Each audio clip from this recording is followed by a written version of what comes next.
सृष्टिको पनि कम समयको बेला हो है।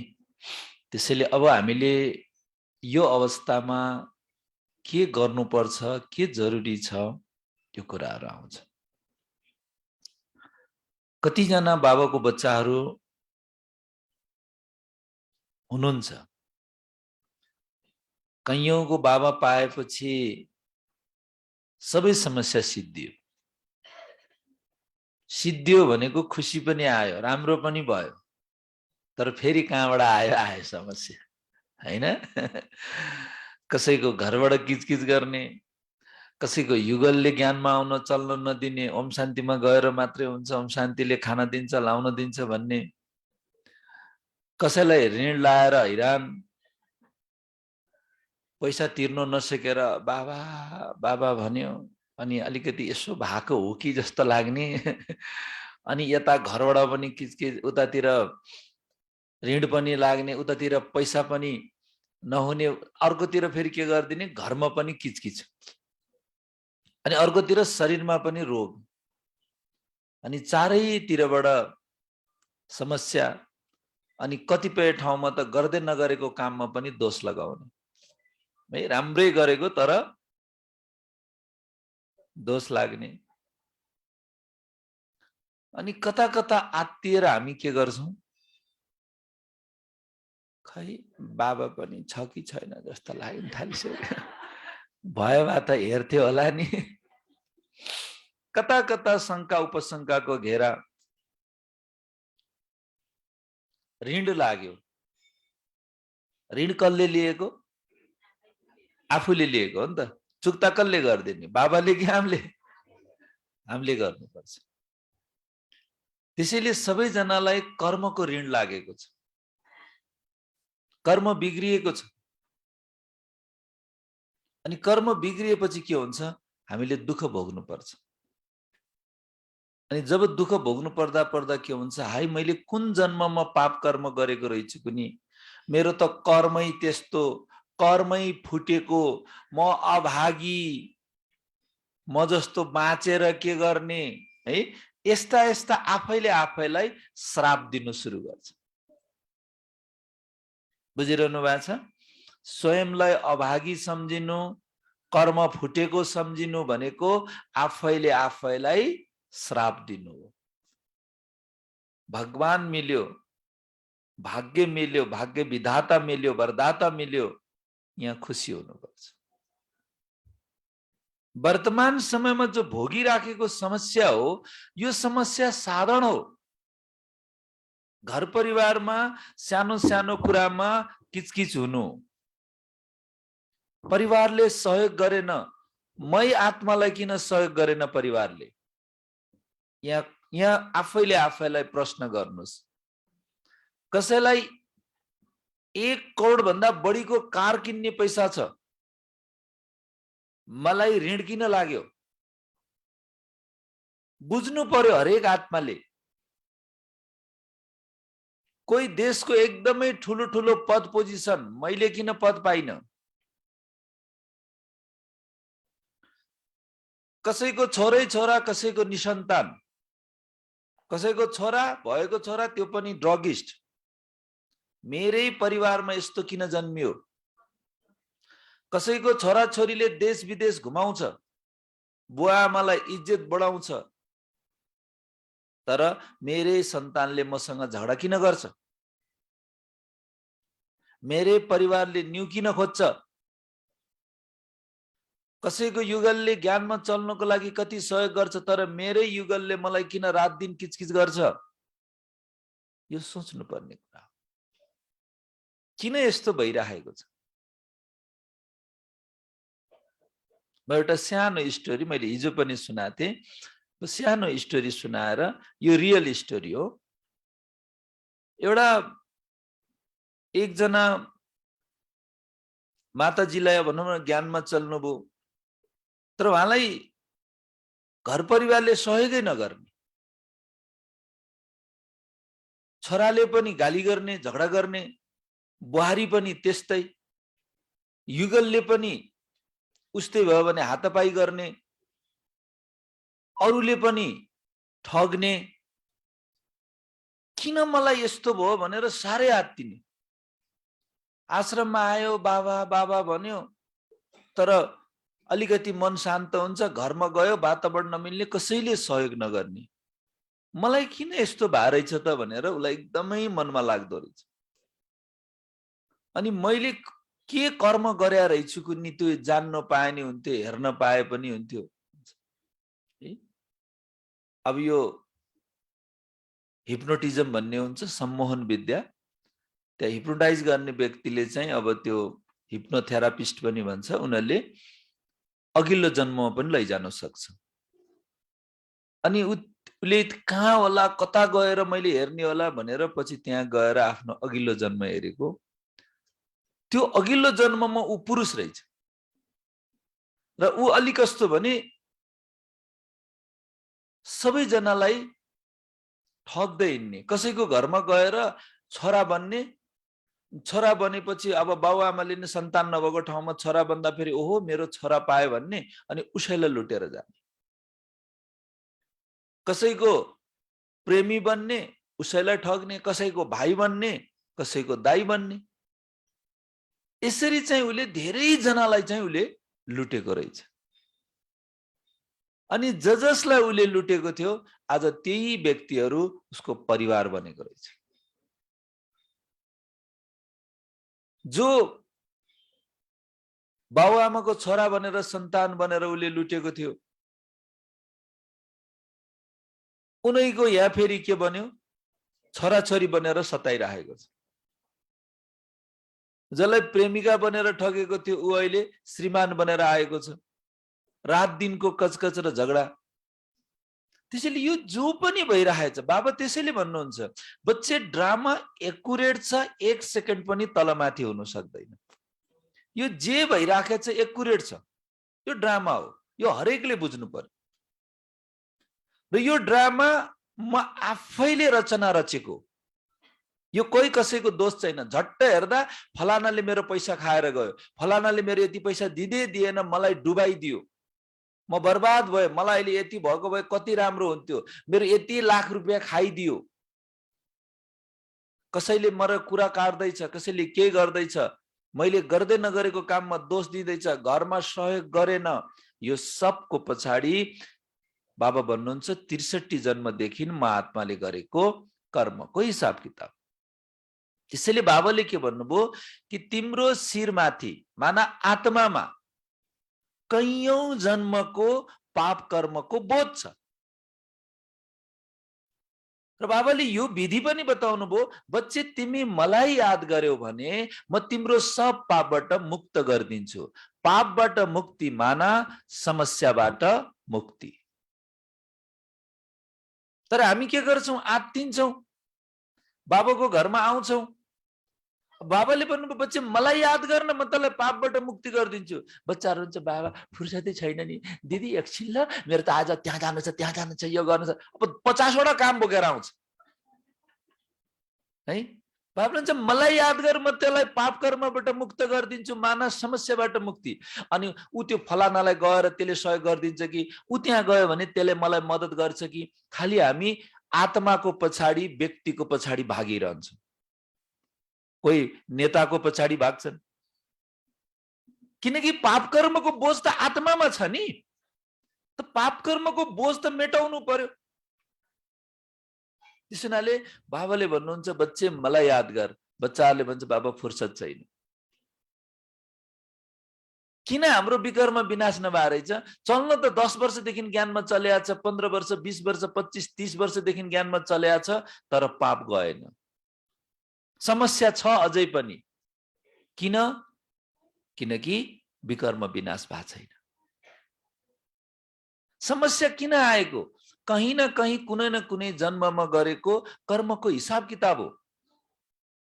यदि कसैले धेरै समस्या छ भने उले यो बुझ्नु पर्यो कि महात्मामा पाप कर्मको बोझ बढी छ। मैले यो बुझिरहेको छैन कि मैले किन समस्या छ।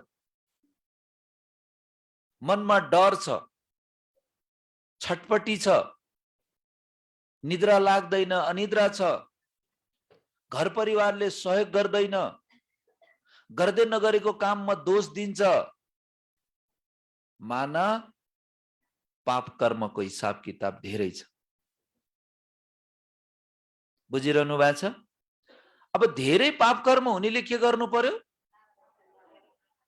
मुरली सिद्धिन पाछन जुरुक्क उठेर पुर्र घर गइहाल्ने हैन? कि चाहिँ फलानाले गरिदिन्छ कि मेरो समस्या फलानालाई गरिदिएपछि यो समस्या ठिक हुन्छ भन्दा भन्दै भौतारेको भौतारे वर्षौं वर्ष चाहिँ गएको हुन्छ। अनि हुँदा हुँदै अनि बाबाको हात र साथ पनि छुट्यो। अनि बिहिबार बिहिबार आउने गर्छ, शनिबार बिदाको दिनमा भ्याउँदिन भन्छ। जो पाप कर्मको बोझ हो त्यो आत्मामा छ।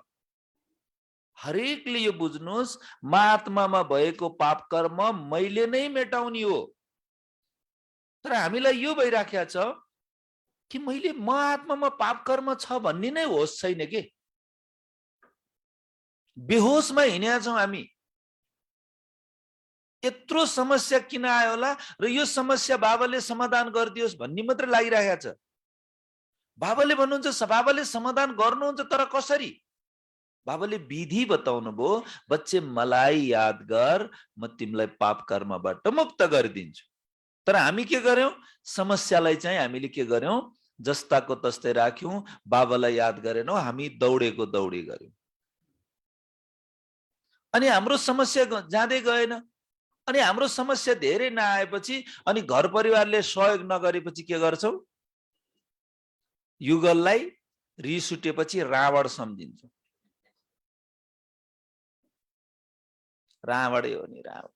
कंस कति दुःख दिन सकेको छ। अब कंस देखेपछि उसको स्वरूप कस्तो हुन्छ?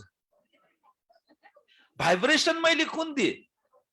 रावणको, कंसको। अब त्यो देउता बन्छ? बन्दैन, कति भनिसकेको। अब मेरो कर्मको हिसाब किताब मैले अघिल्लो जन्ममा कति दुःख दिएको थियो भन्ने कुरा बिर्सियो। हेर्नुस्, तपाईले कहीँबाट पैसा लिनुभयो, त्यो पैसाले तपाईले दोकान खोल्नुभयो या कहीँ लगानी गर्नुभयो, तर काम भएन। जरुरी छैन कि जुन चिजमा काम बिग्रियो त्यहीँबाटै पैसा तिर्नुपर्छ भन्ने। तपाईले अर्को तरिकाबाट कमाएर पनि तिर्न सक्नुहुन्छ। अबको समय भनेको खेर फाल्ने समय होइन, जस्तो बाबाले हिजो पनि मुरलीमा भन्नुभयो। तर अब हामीले कसरी समयलाई सदुपयोग गर्ने त? कसरी आफ्नो पाप कर्मलाई सिद्धाउने त? किनकि हरेकले आफूले गरेको कर्म आफैले भोग्नु पर्छ, बाँड्न मिल्दैन। मर्न लाग्यो भने मर्न लाग्ने बेलामा आमालाई छोराछोरीले बेसरी माया गरेपछि आमा चिन्ता नलिनुस्, 6 महिना मैले दिने भए त नि आयु मिल्छ। छोरीले नि भन्छ म त अर्काको घरमा गएकी चेली हुँ आमा, 3 महिना चाहिँ दिन्छु मैले पनि भन्ला त। नाति नातिनीले पनि म पनि 2 महिना 1 महिना दिन्छु त भन्दैन। त्यो आफैले भोग्ने हो। र यो शरीर छँदै शरीरमै बसेर आत्माले पाप कर्मलाई चुक्ता गर्ने हो। यो शरीरद्वारै आत्माले पाप कर्म गर्छ र यो शरीरद्वारै पुण्यको प्राप्ति गर्ने। अब पाप र पुण्य कसरी हुन्छ भन्दा सिम्पल कुरा, कसरी शरीरद्वारा पाप हुन्छ? सबभन्दा बढी आत्माले यो मुखद्वारा पाप गर्छ। अलिकति चित्त बुझेन भने प्याच लाएर भनिदियो। अब उसको मनमा त चसक्क लाग्यो नि। कुरा त थियो, गाली गर्नलाई कति बेर लाग्छ? 10 सेकेन्ड 15 सेकेन्डको गाली। तर त्यो 15 सेकेन्डको गाली कसैको लागि 15 वर्षको लागि मनमुटुमा गर्न सक्छ। उले त्यो बोझ बोकेर ऊ 15 वर्ष हिँडेको हुन सक्छ।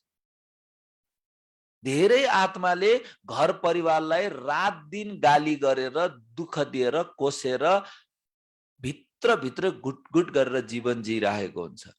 त्यसले समाजमा गएर स्कुल बनाए पनि, कलेज खोले पनि, हस्पिटलै बनाए पनि, समाजमा लाखौं लाख मन्दिर मस्जिद चर्च गुम्बा बनाउनलाई दान गरे पनि त्यसको कुनै पनि अर्थ हुँदैन यदि आफ्नै सन्तानलाई रात दिन गाली गरेर रुवाउँछ भने।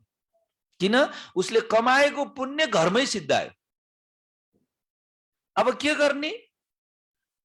पुण्यलाई कसरी बचाउने त भन्दा जुन आत्माले मेरो कुरा काटिराखेको छ, जुन आत्माले मलाई दुःख दिइराखेको छ, जुन आत्माले मैले गर्दै नगरेको काममा मलाई दोष दिइराखेको छ, जुन आत्माको कारणले गर्दा म समस्यामा छु, वास्तवमा तिनै आत्माले म आत्माको कैयौं जन्मको पाप कटानी गरिदिन्छ। तर हामी के गर्छौं? कोही व्यक्ति मन परेन भने पूर्व जन्मको हिसाब किताब थियो, त्यो व्यक्तिले मलाई नराम्रो व्यवहार गर्यो, त्यसको कारणले गर्दा मैले त्यो व्यक्तिलाई मन पराइन, अनि त्यो व्यक्ति मन नपरेपछि मैले दिनमा 5-7 जनालाई त्यो मान्छेको कुरा काट्छु। अब मेरो त्यो व्यक्तिले मलाई दुःख दियो, नराम्रो वचन लगाए, नराम्रो व्यवहार गरेको थियो, मेरो हिसाब किताब चुक्ता हुँदै थियो, तर मैले के गर्दिए? मैले फेरि उसको कुरा काटेर अझै ऋण थप्दियो। उ त्यहाँ एउटा पसलमा गएर उधार लिनु भएको थियो, 15,000 पुगेछ, अनि दिन्छु साउजी भन्यो, 5,000 ल्याएर साउजीलाई त दियो, फेरि 7,000 को सामान लिएर गयो। झन् ऋण थपियो कि कम भयो? 15,000 मा 5,000 दिँदा 10,000 भएको थियो, फेरि 7,000 दिँदा 17,000 भयो। आज हामी त्यही गरिरहेका छौं। हामीले केवल मुखले मात्रै होइन, कर्मको हिसाब किताब मनद्वारा पनि बनाइरहेछौं। छोराले सहयोग गरेन, छोरादेखि रिसाको रिसे, बुहारी देखेर चित्त दुखिरहेछ, युगल देखेर चित्त दुखिराखेको छ, अनि उनीहरूलाई देखेर रिस उठिरहेछ, उनीहरूको बारेमा नराम्रो सोचिरहेछ, उनीहरूकोलाई सम्झेर नराम्रो सम्झेर तरकारी काटिराखेछ, नराम्रो सम्झेर तरकारी पकाइराखेछ, नराम्रो सम्झेर खाइराखेछ, नराम्रो सोचेर सुतिराखेछ। माना हामी नराम्रोको भाइब्रेसन, नराम्रो तरङ्ग फैलाइरहेका छौं। बुझिरहनु भएको छ? जति जति हामी नराम्रो सोच्छौं अरूलाई, यसको मतलब ऋण अझै बाँकी छ, पाप अझै गर्दैछौं। त्यसैले अब के गर्ने त? कुन विधिबाट हामीले आफूलाई चाँडो भन्दा चाँडो मुक्त हुन सकिन्छ? हामीले कुन कुन विधिबाट मुक्त गर्न सकिन्छ? एक, जुन व्यक्तिले तपाईलाई दुःख दिएको छ, त्यो व्यक्तिलाई उल्टो बनाइदिनुस्। जस्तो मानिलिउँ तपाईको श्रीमानले या श्रीमतीले दुःख दिएको छ, श्रीमानले दुःख दिएको छ भने आजदेखि श्रीमानलाई रावण होइन देवता देख्न सुरु गर्नुस्। युगलले टेर्दै टेर्दैन, ज्ञानमै आउँदैन, ओम शान्ति मलाई मन पर्दैन, मलाई गएको पनि मन पर्दैन, जान्दैन जान्दैन, म आउँदैन, टेर्दै टेर्दैन, केही फरक छैन, देवी सम्झिनुस्। आजदेखि तपाई सम्झिनुस् मात्रै, फरक के पर्छ? ऊ रूप जस्तो सुकै देखाओस्, तर उसलाई देवीको स्वरूपमा देख्न सुरु गर्नुस्। श्रीमान जस्तो सुकै झगडा गरोस्, देवताको स्वरूप स्मृतिमा ल्याउनुस्। व्यवहारमा परिवर्तन हुन्छ। अर्को कुरा, वतनमा जानुस्। वतनमा गएर बाप दादाको अगाडि आफ्नो युगललाई, आफ्नो छोराछोरी, आफ्नो परिवारलाई एउटा एन्जल, फरिस्ताको रूपमा देख्नुस्। हाम्रो स्मृति उनीहरूलाई टचिङ हुन्छ। हाम्रो मनको तरङ्ग उस आत्मामा तुरुन्तै पुग्छ। कहिले पुग्ला होइन, तुरुन्तै पुग्छ। तर तपाईले एकचोटी गर्नुभयो, 15 दिनसम्म गर्नुभयो, अनि तपाईले यसो गर्नुभयो, खै टेरेन, भएन। अब त्यो किन भन्दा फेरि कसैको ऋण 1 लाख हुन्छ हैन, उले महिना दिनमा तिर्नु सक्ला। कसैले लिएको छ 50 लाख रुपैयाँ ऋण, अनि त्यो त 1 महिनामा त तिर्नु त नसक्ला नि त। कसैलाई 6 महिना लाग्ला, कसैलाई वर्ष दिन लाग्ला, कसैले 5 वर्ष पनि तिर्नु नसक्ला, समय लाग्न सक्छ। त्यस्तै यदि कुनै आत्मालाई बार बार योगको प्रयोग गर्दा पनि भइराखेको छैन, माना ऋण अझै पनि बाँकी छ। तर हामी के गर्दिन्छौं? आत्तेर छोड्देर भयो, गरे धेरैचोटि दिएको हो, बन्नी खालकै होइन। अब हामीले कुन उलाई गर्दियो? बन्नी खालकै होइन भनेर हामीले ठप्पा लगाइदियौ। यसको मतलब हामीले उस आत्मालाई के गर्यौं? आशीर्वाद होइन, श्राप दियौं। जस्तो सुकै कडा हिसाब किताब होस्, घरमा कुटपिट गर्नेवाला किन नहोस्, तपाईलाई बेइज्जत गरेर तपाईको कुरा काट्नेवाला आत्मा किन नहोस्, ती सम्पूर्ण आत्मालाई क्षमा माग्नुस्। किन? किनकि उनीहरूले यो जन्ममा मेरो कुरा काटेको हो, तर सायद मैले अघिल्लो जन्ममा उसको बदनाम गरेको थियो होला। आज उसले मलाई कुट्दाखेरि मलाई चित्त दुखेछ, हुनसक्छ हिजोको जन्ममा मैले उसलाई धेरै पिटेको थियो होला। त्यसैले वतनमा जाने, उस आत्मालाई इमर्ज गर्ने, वो आत्माको स्वरूपलाई सम्झिने र बाप दादालाई अगाडि राखेर भन्ने, बाबा सरी, अनि उस आत्मासँग भन्ने सरी, मलाई थाहा छैन मैले कुन चाहिँ जन्ममा तपाईलाई दुःख दिए, मलाई माफ गरिदिनु। र उस आत्मालाई माफी मागेपछि उस आत्माले माफी दिएको महसुस गर्नुहोस्। यो यहाँ तल उस आत्माले हामीलाई माफी दिनेछ। वतनमा यो फिल गर्नुहोस् एउटा विधि। र हमेशा जसले मेरो पैसा खाएर गएको छ, जसले मलाई दुःख दिएको छ, जसले मेरो कुरा काटेको छ, जसले मलाई नराम्रो भनेको छ, उस आत्मालाई फरिस्ताको रूपमा देखो। भला त्यो मान्छेको अनुहार हेर्न पनि मन नलागोस्, बेहुरा सम्झिँदा पत्तीले चिनेर नुन खुर्सानी दलदिम जस्तो लागोस्, तर त्यो सम्झिनु भयो भने फेरि त्यो हिसाब किताब नि थप्पेको थप्पे हुन्छ। 10 वर्ष पुग्दा पनि हिसाब किताब सकिँदैन। अब के चाहनुहुन्छ? अझै 10 वर्ष 20 वर्ष लडेर संगमयुग सिद्धाउन चाहनुहुन्छ या चुक्ता गर्न चाहनुहुन्छ? के चाहनुहुन्छ? चुक्ता? त आजदेखि के सम्झिने? तर याद गर्नु होला, जुन आत्माले तपाईको कुरा काट्या छ, जुन आत्माले तपाईलाई दुःख दिया छ, जुन आत्माले तपाईको पैसा खाएर दे छैन, जुन आत्माले रात दिन झगडा गर्छ, त्यही आत्माले पछि धर्मराजको सजायबाट मुक्ति दिलाउँछ। हाम्रो पाप कर्म काट्छ। मेरो पाप कर्म काट्ने आत्मालाई मैले त धन्यवाद दिनु पर्छ। त्यो गतिलो छ र त्यसलाई मैले के गर्ने, त्यसलाई मैले यस्तो गरेँ, त्यो बेहोरा छ र त्यसको गरेर यति नराम्रो कुरा गर्दै हिँड्छ। जुन आत्माले मलाई धर्मराजको सजायबाट बचाउँदैछ, उस आत्मालाई मैले के गर्दैछु? कुरा काट्दैछु। बुझिरहनु भएको छ? फेरि ब्राह्मणहरू कुरा काट्नमा माहिर छ।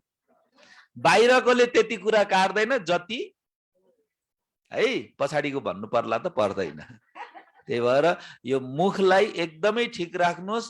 अघि भन्न त भन्नुभयो हाम्रो भाइजीले, एउटा भाइले भन्थ्यो ढोल जितना दूर है उतना मिठी लगती है। ए डङ डङ डङ डङ ढोल बज्यो भने कस्तो राम्रो लाग्छ कि छतमा गएर हेर्दा आहा यहाँ नजिक आइदिने हुन्थ्यो। नजिक आएपछि थाहा हुन्छ कि कान खाएर बोलेको पनि सुन्दैन, केही पनि सुन्दैन। त्यस्तै हो, टाढाबाट हेर्दा सबै राम्रो, आफ्नो कितने मिठे हो भने छ, तर घरमा थाहा हुन्छ कति तितो निकाल्छ नै। बाबाले पनि रोज मिठे बच्चे भन्नुहुन्छ, अघि भाइजीले नि मिठे भन्नुभएको थियो। तर त्यो मिठे म रियलमा छु त। बाबाको बच्चाहरू यस्तो छ, कसै कसैको जिब्रो त त्यो पत्तीले चिरे भन्दा नि खतरनाक, त्यस्तो बोली अर्काको मनमुटै छेड्ने खालको, त्यो चिर्ने मात्र होइन तिखो पनि भएको के अझै।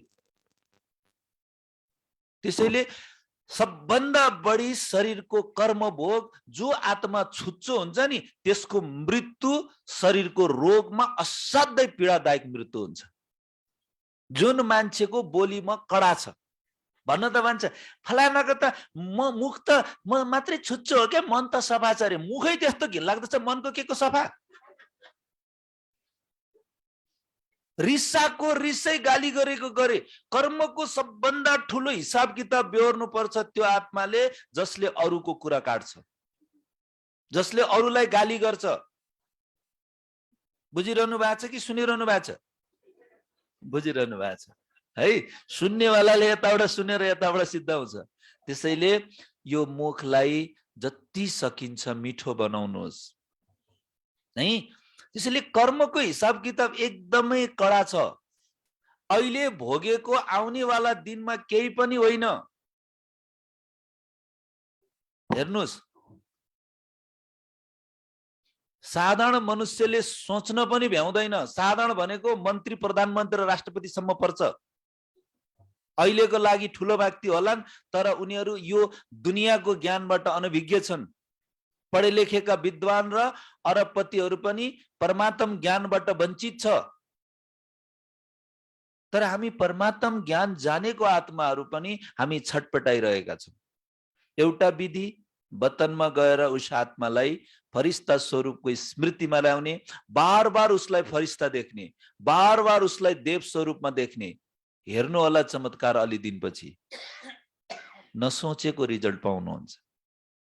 पहिलो विधि। दोस्रो विधि, मुखबाट मैले कसैको मन मुटु चिर्ने कि कसैको मनमा मलम लगाउने। जति धेरै समस्या छ उति राम्रो कार्य गर्न सुरु गरौँ।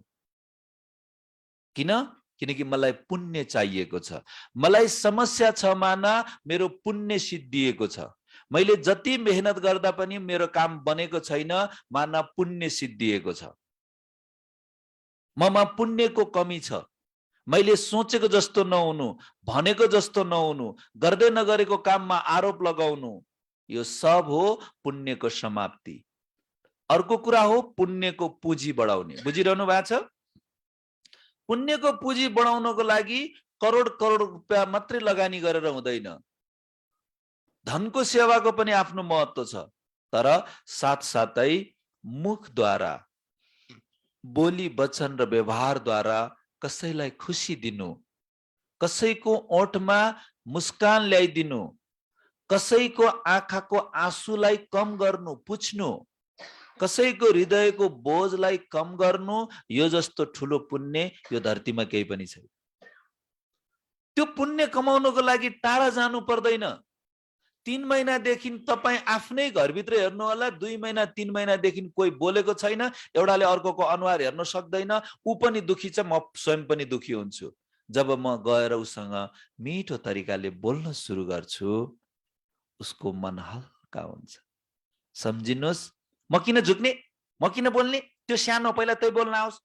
यदि म सानो छु भने झगडा गरेको उसैले उही पहिला बोल्न आओस् न, उसैले न्यु खोजेको भनेर हामी बस्छौँ। तर त्यो होइन। जानुहोस्, झुक्नुहोस्, बोल्नुहोस्, तपाईलाई गजब लाग्छ, उसको मन शान्त हुन्छ। कसैको मनको बोझलाई कम गर्छौ नि, तब भगवानले पनि हाम्रो मनको बोझ कम गर्छ। हामी अर्काको बोझ कम गर्ने कोसिस नै गर्दैनौँ, बढाउने कोसिस गर्छौँ। मैले एउटाको कुरा काटेँ, घुम्दै घुम्दै घुम्दै त्यो मान्छेले थाहा पायो कि मैले उसको कुरा काटेर रहेछ, ऊ त दुखी हुन्छ। मसँग हेर्ने दृष्टि बिग्रिन्छ, मसँग बोल्ने तरिका बिग्रिन्छ उसको। अनि मैले सम्झिन्छु किन यस्तो ठस्स परेको छ, किन भन्दा मैले गरेकै कुरा काटेर घुम्दै घुम्दै त्यहाँसम्म पुग्यो भन्ने कुरा बिर्सिदियो। त्यसो भए हुनाले एकदमै जरुरी छ कुरा कहिले पनि नकाट्नुस्। नराम्रो देख्यो, नराम्रो गर्यो, ड्रामा हत्त न पत्त हतार के कतिजनालाई सुनाएर म राम्रो बन्ने रे। पाप गर्ने त एउटा पाप गर्यो, त्यो पाप गर्ने आत्माको मैले प्रचार गरेँ। यसको मतलब उसले 1 गुना पाप गरेको थियो, मैले 5 जनालाई सुनाएर 5 गुना पाप गरेँ। त्यसको पापको 5 गुना हिस्सेदार म बने, मैले जिम्मेवारी लिए त्यसको पापको। त्यसैले आँखा अगाडि कसैले गल्ती गर्छ भने सम्झाउने, बुझाउने र भन्ने कर्तव्य हो, तर कुरा कहिले नकाट्नुहोस्। ब्राह्मणको सबभन्दा ठुलो कमजोरी भनेको मुखद्वारा अर्काको अवगुणको वर्णन गर्ने। जबसम्म अरू आत्माहरूको कमी, कमजोरी र गल्तीको लिस्ट हाम्रो मन मस्तिष्कमा हुन्छ, तबसम्म हामी शुद्ध हुँदैनौँ। तबसम्म हाम्रो पाप कर्मको हिसाब चुक्ता हुँदैन। बुझिरहनु भएको छ? यदि म भित्र म एकदम राम्रो, म बिहान अमृत बेला उठ्ने, म एकदम योग साधना गर्ने, बिहान बेलुका एकदम योग गर्ने, म एकदम धारणामा चल्ने, तर मेरो मन भित्र कुनै पनि आत्मा, चाहे त्यो भ्रष्टाचारी होस्, चाहे त्यो बलात्कारी होस्, चाहे त्यो चोर होस्, हत्यारा होस्, यदि कुनै पनि आत्माको लिस्ट मेरो मनमा छ माना म अझै पनि पापको भागीदारी छु। पाप आत्मामा सबभन्दा बढी अर्काले गरेको गल्तीको लिस्ट बढी हुन्छ। उसलाई लाग्छ कि यो सब आत्माहरू पतित हुन्, यसमा यो कमजोरी यसमा यो कमजोरी छ। उसले स्वयंलाई शुद्ध सम्झिन्छ, तर उसले यो बुझेको छैन कि त्यो पाप उस स्वयंको लिस्ट छ माना उसको आत्मा त्यति अपवित्र छ। स्वयंलाई सर्व आत्माको नकारात्मकताबाट मुक्त गरौं। जबसम्म अन्य आत्मा, चाहे त्यो मेरो परिवार लौकिकको होस्, चाहे अलौकिक परिवारको होस्, चाहे छिमेकी आफन्त मित्र सम्बन्धी, यदि कुनै पनि आत्माको कमी कमजोरी र गल्तीको लिस्ट मेरो मन मस्तिष्कमा छ माना म भित्र अझै पनि पापले लतपत छ। बुझिरहनु भएको छ? स्वयंलाई दोष दृष्टि दोष वृत्तिबाट मुक्त गरौं। किनकि बाबाले भन्नुभएको छ, बच्चे तुम अपने ड्रामा को देखो। हामीलाई अरूको पार्टलाई हेर्नु छैन, परचिन्तन होइन, परदर्शन होइन, स्वदर्शन गर्नु छ। त्यसैले कसैको पनि कमी कमजोरीको लिस्ट सुनाउनुहुन्छ माना पाप अझै पनि भित्र छ। हामी भन्छौँ नि भेट्ने बित्तिकै फलानाले यस्तो गरे, ढिसानाले यस्तो गरे, फलाना त यस्तो रहेछ, यस्तो भनेको त यस्तो रहेछ, त्यस्तो रहन्छ, लिस्ट भेट्न पाएको छैन, अर्काको कमी कमजोरीको लिस्ट खोल्न सुरु गर्छौं माना पाप भित्र थुप्रिएको छ, भित्र जमा भएर बसेको छ। किट किट परेर हुन्छ नि, कुनै लुगामा कालो त्यो इन्जिन ओइलहरु मोबिलहरुको दाग लाग्यो भने घोड्दा पनि जाँदैन नि, सर्फ लाउँदैन अस्तिसम्म कि भोलि त ब्लिच लगाउँदा नि जाँदैन।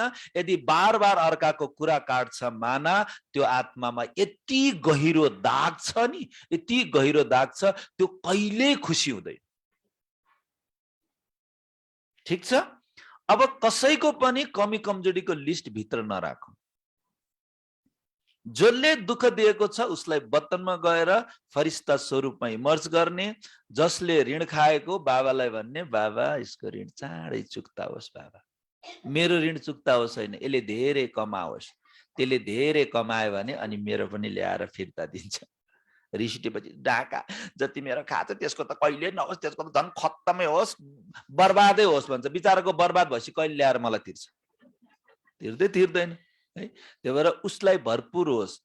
वरदानी आत्मा हो, भगवानको बच्चा हो, दाताको बच्चा, कसैलाई श्राप दिनु हुँदैन। हाम्रो मन मस्तिष्कबाट हमेशा वरदान निस्कियोस्, कसैलाई आशीर्वाद निस्कियोस्, दुआ निस्कियोस्। ठीक छ? यति गर्न सकिन्छ।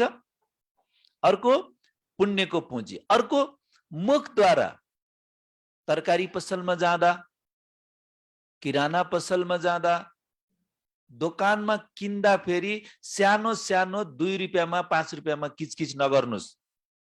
यहाँ ब्याज लगाएर घटाइदिए भनेर एकदम किचकिच गरेर आउँछ। भयभरको बेज देखाएको छ हामीले। ओम शान्तिको मान्छे पनि कस्तो भन्छ है।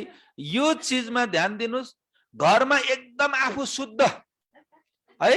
नातिनी अघि आथ्यो, युगलले अघि आथ्यो, पानी छोइदियो, यस्तो 9 दिन नआइकन छोयो भनेर त्यो पानी लगाएर घटटट लगाएर फाल्दियो। अब के असर पर्यो?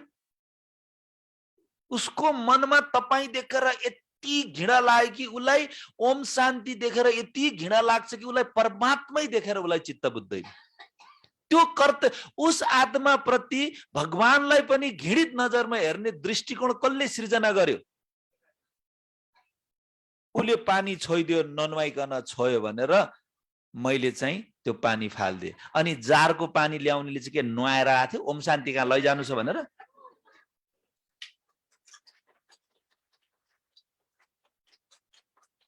है गजबै लाग्छ के। फलाना कहाँ गएको, त्यो कस्तो चक्कुले काट, हैन राम्रै चक्कु हजुर, त्यो सानो खालको चक्कु त मासु त काटेर बस्दैन, राम्रै खालको चक्कु हो भन्छ कि।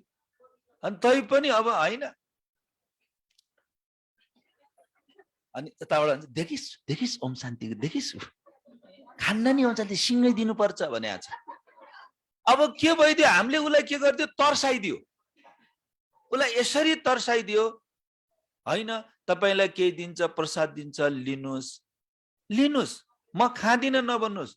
ठीक छ, बाबाको अनुसार तपाईले खानुस् भन्न खोजेको हैन, ल्याउनुस्, घरमा नाति नातिनले त खाला नि त, अरूले त खाला नि त प्रसादलाई, लिइदिनुस्, स्वीकार गर्नुस्। तर हामी के गरिदिन्छौँ, छुँदै चुन्न एकदम त्यही अन्डा हालेको स्याम्पूले चाहिँ टाउको माडी माडी नुहाउँछौँ, बोसो हालेको साबुनले लुगा धुन्छौँ, अनि त्यो चक्कु चाहिँ खै कस्तोले काटेको रे ल। हिजो एक ठाउँमा फल किन्न लागेको, जोख्ने ठाउँमा त के रहेछ भने मासु जोख्ने तराजु रहेछ। नलिनु अहिले। त्यसो हुनाले यो दुनियाँमा के शुद्ध होइन भन्नेतिर नजानुस्।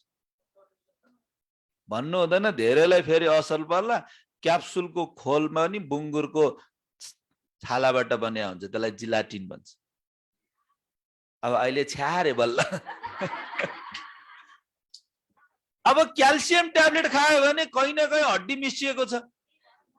त्यसैले कुन चिज हामीले सबैजना छुत अछुत छैन हो, डाइरेक्ट खाने कि इन्डाइरेक्ट खाने भन्ने कुरा हो। हामी जानी कसैलाई मारेर नखाउँ त्यो अर्को कुरा हो, तर धेरै शुद्धताको नाममा घरमा व्यवहारमा अन्तर नल्याउनुस्। त्यो भाँडा, यो त मेरो भाँडा हो, त्यो भाँडा किन छोइदिएको, बाफरे। यहाँ मनको शुद्धिकरण हो, भाँडाको शुद्धिकरण भन्दा पनि जरुरी छ मेरो व्यवहारको शुद्धिकरण हो। यो सानो सानो चिजलाई ध्यानमा राख्नुभयो भने तपाईँ हाम्रो किन परिवार आउन खोज्दैन, किन आफन्तहरू आउँदैन, किनकि हामी छिछि दूर बढी गर्छौँ। आफूलाई दुधले धोएको, अरूलाई पता नै केले धोएको। त्यही भएर हाम्रो व्यवहारमा शुद्धता हुनुपर्छ, हाम्रो बोलीमा मिठास हुनुपर्छ। ठिक छ, बुझिरहनु भएको छ? यो कुरालाई विशेष ध्यान दिनुहुनेछ। र अर्को एकदमै महत्त्वपूर्ण कुरा छ, अब बाबाको यादले कसरी पाप कर्म मेटिन्छ त? मुख्य चिज पुण्यको पुँजी बढाउने तरिका हो हरेकको दिलको मनको आवाजलाई बुझ्ने, अरूको भावनालाई बुझ्ने। ठिक छ? अब बाबाको यादबाट कसरी चाहिँ विकर्म विनाश हुन्छ त? किनकि पहिलो कुरो त बाबाको याद टिक्दैन। धेरै जना किन योगमा बस्न चाहदैनन् भने किनकि उनीहरूको बुद्धि बाबामा लाग्दैन। किन कहिलेकाहीँ मात्रै आउँछ। ठिक छ, अब यसरी आयो, योगमा बस्यो, अब के गर्ने अनि छटपट हुन्छ, अनि 10 वटा काम याद आउँछ, अनि मेरो काम छ भनेर जान्छ। किनकि बस्दा विकर्म विनाश हुन्थ्यो, तर बस्न सकेन, किनकि कर्मको हिसाब किताब बढी छ। कसैलाई योगमा बस्नु मन लाग्दैन, कसैलाई बाबाको घरमा आउनु मन लाग्दैन भने, कसैलाई कहिले काहीँ मात्रै आउनु मन लाग्छ, मन चाहिँ लाग्छ, राम्रो पनि लाग्छ, तर सधैँ आउनु भ्याउँदैन भन्ने लाग्छ भने उनीहरूले सम्झिनु ममा पुण्य भनेको धेरै कम छ, मेरो भाग्य बनाउने विधिबाट म धेरै टाढा छु भन्ने बुझ्नुपर्छ। मान्छेले के गरिदिन्छ भने बिहिबार आइदियो भने हाम्रो दिदीहरूको कल्याण गर्न आ जस्तो ठान्छ। त्यस हुनाले सबभन्दा जरुरी छ, यदि म रेगुलर गर्न सक्दिन, परमात्मा पढाइ भइरहेको छ, महाविनाश परिवर्तन हुनेवाला छ, सृष्टि परिवर्तनको घडी आइरहेको छ, सत्युगी दैवी दुनियाँको राज्य भाग्य भगवान लिएर आउँदैछ, त्यो चिजबाट वञ्चित हुनु भनेको, यहाँ त अमेरिकाको भिसाको लागि कति मरिहत्ते गर्छ, अस्ट्रेलिया र जापान क्यानाडा जानको लागि, युरोप जानलाई कति मरिहत्ते गर्छ, तर भगवान स्वर्ग लिएर आउँदाखेरि मनुष्य अहिले वास्ता गर्दैन, भ्याउँदैन, फुर्सद छैन भन्छ।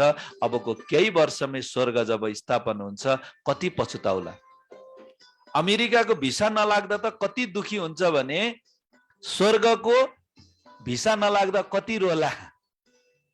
त्यसो हुनाले अब त्यो समय आउँदैछ र अब बाबाको यादबाट कसरी विकर्म विनाश हुन्छ म यो कुरा गरेर समाप्त गर्छु। किनकि बाबाको याद टिक्दैन। यहाँ आएर बस्न त 2 घण्टा बसिन्छ, कि चाहिँ व्यर्थको चिन्तना आउँछ कि निद्रा बढी लाग्छ है। सबैजनालाई किन निद्रा बढी लाग्यो योगमा बस्ने बेलामा भन्दा मनमा धेरै कुराहरू छ, धेरै कुरा छ, माना विकर्मको बोध छ। जस्तो बाबाले आजै पनि भन्नुभयो नि, शरीरको रोग पनि कर्म भोग हो। एउटै घरमा त्यही दाल भात तरकारी खाएको मान्छे कोही केही पनि छैन, कसैलाई क्यान्सर छ। किन त? किनकि कर्मको हिसाब किताब छ। मान्छेले बुझेको छैन। ढाड दुख्यो, कम्मर दुख्छ, पाठेघरमा समस्या छ, कहीँ न कहीँ रोग छ माना कर्मको हिसाब किताब छ, यो बुझ्नुपर्छ। कसैको हट्टाकट्टा एकदम निरोगी, मैले किन समस्या छ? कर्मको हिसाब किताब हो। मन दुखी छ, मन आत्तिन्छ, कर्मको हिसाब किताब हो। काम बनिरहेको छैन, कर्मको हिसाब किताब हो। समस्या धेरै छ, कर्मको हिसाब किताब धेरै छ। त्यसैले सबभन्दा जरुरी छ बाबाको याद। बाबाको याद टिक्दैन। नटिक्नुको कारण के भने, पहिलो कुरा बाबा हो थाहा छ, तर बाबालाई हामीले प्रेमले याद गर्दैनौं, बाबासँग कुरा गर्दैनौं। यदि कुनै पनि व्यक्तिसँग प्रेम छैन भने उसको याद झट्ट आउँदैन। जोसँग स्नेह छ नि, उता नाति नातिना जन्मियो तर देखा छैन, हजुरआमालाई छटपटी, छिटो आइज, छिटो, कस्तो हेर्न मन लाग्छ अरे। देख्दै नदेखेको पनि याद आउँछ। किन आयो? किनकि त्यहाँ आफ्नोपनको हामीले सम्झ्यौं, आफ्नो सम्झ्यौं। भगवानको याद आइराखेको छैन माना भगवानलाई दिलदेखि मेरो आफ्नो सम्झेका छैनौं। त्यसैले जब जहाँ प्रेम छ, जहाँ आफ्नोपन छ, त्यहाँ प्रेम हुन्छ। जहाँ प्रेम छ त्यहाँ अटोमेटिकली बाबाको याद आउँछ। बाबाको यादमा टिक्नु भनेको बाबाको शक्ति हामीमा प्रभावित हुनु हो। जति जति बाबाको यादमा आउँछ हामीलाई अशरीरीपनको महसुस हुन्छ। जब जब अशरीरीपनको महसुस हुन्छ, आत्मा शरीरबाट अलग डिट्याच हुने बित्तिकै, परमात्मा शक्ति आउने बित्तिकै आत्मशुद्धिकरण हुन थाल्छ। तपाईले भन्नु होला, मैले गल्ती गरेको बाबाको यादबाट कसरी चुक्ता हुन्छ? कसैले कसैको पैसा खायो, कसैले कसैको हत्या गरिदियो, नराम्रो काम गरिदियो, तर त्यो आत्मालाई हत्या गर्नु पर्दैन, त्यसलाई जेलमा राखेर पनि 20 वर्षको कैद दिएर हुन्छ कि कति वर्षको कैद दिएर पनि हिसाब किताब चुक्ता हुन्छ। त्यस्तै भगवान यो युनिभर्समा यस्तो चीज हो कि जसको यादबाट आत्मा प्योर बन्छ। आत्माको जबसम्म पाप कर्म सिद्धिदैन तबसम्म विकर्म विनाश हुँदैन। जबसम्म विकर्म विनाश हुँदैन तबसम्म समस्या जाँदैन। समस्या छ माना पाप कर्मको बोध छ। जति आत्मा प्योर बन्छ त्यति छिटो विकर्म विनाश हुन्छ। ठीक छ? यति गर्न सकिन्छ? सो हमेशा कोशिश गर्नुहोस् बिहान बेलुकी जसलाई धेरै समस्या छ तपाईले योगमा बस्नुहोस्, बाबासँग बस्नुहोस्। र अर्को एउटा कुरा, लास्टमा एउटा सानो कुरा गरेर म बिदा हुन्छु। योगदान, योगको प्रयोग। जुन आत्माले मलाई दुःख दिएको छ त्यो आत्मालाई राम्रो बार बार महसुस गर्नुहोस्। परिवार हुन सक्छ, छरछिमेकी हुन सक्छ, अरु हुन सक्छ। हरेक आत्माको लागि दुआ दिलबाट निकाल्नुहोस्। चाँडो भन्दा चाँडो हिसाब किताब चुक्ता हुन्छ। ठीक छ? बुझिरहनु भएको छ? यति गर्न सकिन्छ? त के गर्ने? जुनले मलाई दुःख दियो वतनमा जाने, फरिस्ता देख्ने, जो मलाई गल्ती गरेको छ, दुःख दिएको छ, उसलाई देव स्वरूपको स्मृति गर्ने, बार बार उनीहरूलाई शान्तिको योगदान दिनुहोस् र आफूलाई पुण्यको पुँजी जम्मा गर्नुहोस्। पुण्यको पुँजी सबभन्दा बढी मुखबाट गर्न सकिन्छ, मिठो बोली, राम्रो व्यवहारबाट। ठीक छ? यति गर्न सकिन्छ? त हाम्रो बोलीले पनि अरूको मनलाई खुसी दियोस्, अरूको मनको बोझ कम होस् है। त यो सानो सानो कुरालाई हामीले जीवनमा परिवर्तन गर्यो भने अलि समयमै पाप कर्म सिद्धिन्छ। जुन आत्माले बार बार दुःख दिएछ सबभन्दा बढी त्योसँग उसलाई योगदान दिनुहोस्। तपाईलाई आश्चर्य लाग्छ, अलि दिनपछि समस्याको समाधान हुनेछ। ठीक छ? त यिनै शुभ भावका साथमा यहाँहरू सबैको मन सधैँ आनन्दित होस्, अति खुशी होस्। यहाँहरूका मुखबाट हमेशा हरेक आत्माको प्रति अमृत वचन निस्कियोस्। कसैको लागि पनि श्रापको बोली होइन, प्रेरणादायी बोल, वरदानी बोल निस्कियोस्। ठीक छ? अच्छा, ओम शान्ति। हार्दिक हार्दिक आभार तथा कृतज्ञता व्यक्त गर्दछौँ आदरणीय वरिष्ठ राजयोगी ब्रह्मकुमार राजु भाइजीले एकदम गहन कर्मको गहन गति बारेमा व्यवहारिक ज्ञान दिनुभएकोमा एकचोटि जोरदार तालीले दिदीको तर्फबाट हाम्रो तर्फबाट बाबाको तर्फबाट धेरै धेरै धन्यवाद। अब म निवेदन गर्न चाहन्छु आदरणीय हाम्रो मुगा गुरुङ हाम्रो बिना दिदीको लौकिक मम्मी हुनुहुन्छ। उहाँको अस्तिौं जन्म जयन्ती परेको छ। उहाँलाई आसन ग्रहण गरिरहनु भएको छ। उहाँलाई सबैले जोरदार तालीले स्टेजमा हामी स्वागत गर्दछौँ र उहाँका परिवारजनलाई मञ्चमा आउन अनुरोध गर्दछु। आमाका छोरा विनोद गुरुङ, बुहारी सपना गुरुङ, आर्याना गुरुङ, बहिनी भीमा गुरुङ, छोरी भीमा गुरुङ, अनुज कुमार बास्तोला ज्वाइँ, पद्मा बास्तोला छोरी, अनुपमा बास्तोला नातिनी, निर्मला गुरुङ उहाँको आमन्त्रित पाहुना, उहाँहरू सबैजना मञ्चमा छोरा बुहारी छोरी ज्वाइँ लाई मञ्चमा आएर आसन ग्रहण गरिदिनु हुन अनुरोध गर्दछु म।